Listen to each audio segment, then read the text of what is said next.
All right, so now we're going to see how well you do at keeping your posture and your spine angle, as we say. And it looks like the ball position with the driver seems fine. Grip looks good. Really nice setup with the driver overall here. Even your shoulders are squared up. I'm wondering if your hips are closed a little. You see how we see a lot of your left leg there? You might actually have your stance closed a little bit with your driver here. I'm not sure. We'd have to double check that. But that's the only thing I could say. The setup really is pretty solid here with the driver. Now let's take a look at more closely now and see how you do at, as we call it, keeping your posture and your spine angle. So I'm going to draw some lines here on the screen. And like my first coach told me, he said it's process of elimination until what you're left with is a fundamentally sound golf swing, right? So we have to figure out what's missing and then fill in those missing parts. And then before you know it, things will be getting a lot better for you. All right, so here we go. So let's take a look and see what happens going back. Okay, so there's a lot of good in this, right? Look, as you're winding up here, you totally get this idea. The shoulders and arms going first, the hip pivoting, right? The knee coming in and keeping your head position. Where you're missing it, as you can see, is actually on the left-hand picture here. You've fallen forward. Do you see this? So what's interesting is your butt, look at your butt. See where your butt goes right there? Up to the top. You've come off this line, right? So that means that you've actually moved towards the ball this way slightly. Okay, just a small amount. Okay, it's nice to see that you've kept your head in place here. Also, Justin, you've done a nice job with your spine angle here. You're keeping your hip on the line there. So really the biggest error that you've just made here in the backswing is your balance is falling forward towards the ball. Do you see this? Okay, so any bit of, so I was telling a student yesterday, all of my students that are better than a 7 handicap, they keep their posture and spine angle perfectly. They usually have problems with swing plane or hand position or club path and face or what have you, or elbow position.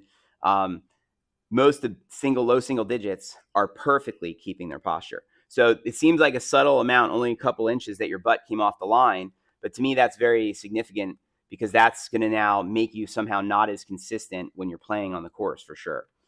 Okay, so next up, let's take a look as you come down from here, okay?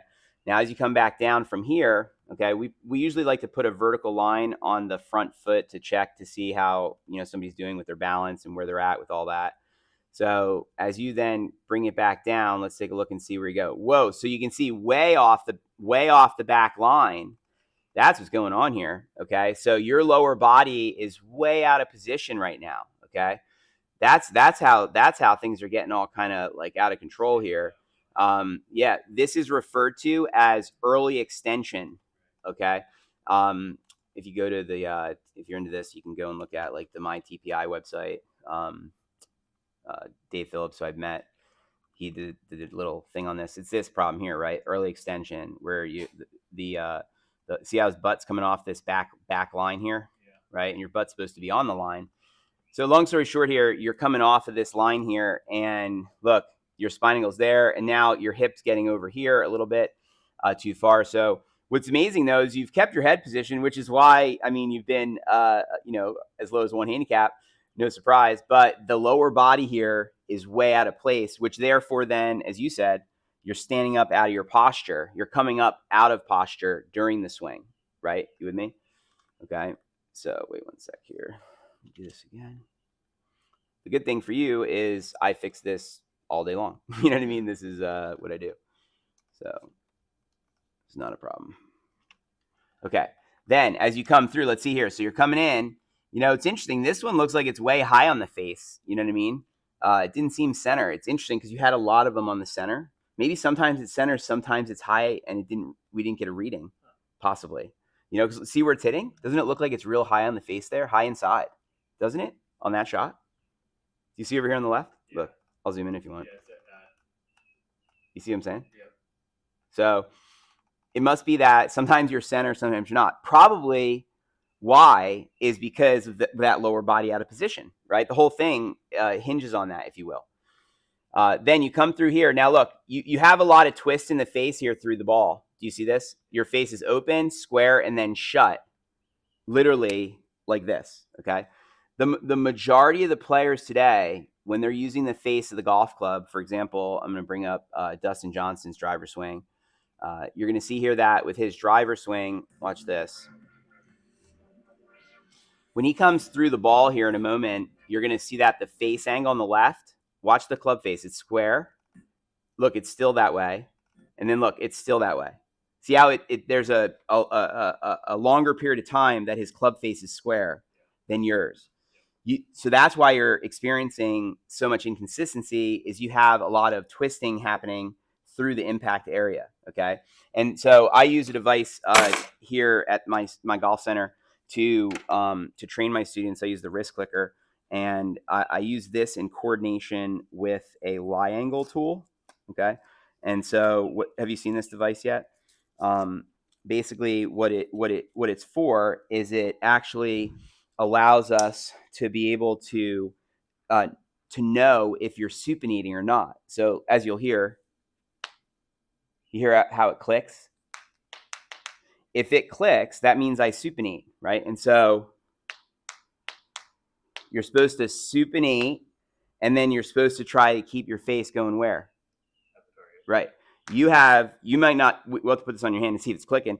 You're here, then you're here, and then you're there. So the window, if you will, of time that your face is square. When I used to do that years ago, that was about 16 years ago. When I used to do that, I could shoot in the high 70s if I had it going as I thought. And then every now and then I'd have a shot where I was like, and I would make, 81 or something, you know what I mean? And so there's too much timing in your club head through the impact area. There shouldn't be that much timing, as you can see here by this picture with DJ. Okay, so see what I'm saying? Open, see the face tape, and then watch, closed right after impact here. You see that? So you have an inconsistent lower body currently and a lot of timing in your hands. Those are the two, so far, largest things I see, just so you know. Okay, then as you continue through the shot here to shoulder high, again, head position's pretty solid here. Nice job on your head position. But once you've come up out of place, now you're up out of place. Look, your butt should still be on the line there, right? Your spine angle kind of does fine here at this moment. Your head stays in the box most of the time, which is really great. Okay, so now let me put this one. Okay. Then as you continue here around to the finish, let's see where you go. Okay, so at the finish, not bad. I mean, you get to the you actually aren't, you're a little toey. See how you're on your toes quite a bit? You're not quite getting to that back left heel enough. Your butt should still be kind of near that back line I drew over there. Overall, though, it's more a balance problem here on that at that point. You're actually finishing pretty nicely there on the right side. Do you follow? Do you understand? Okay. So let me explain and write this up for you.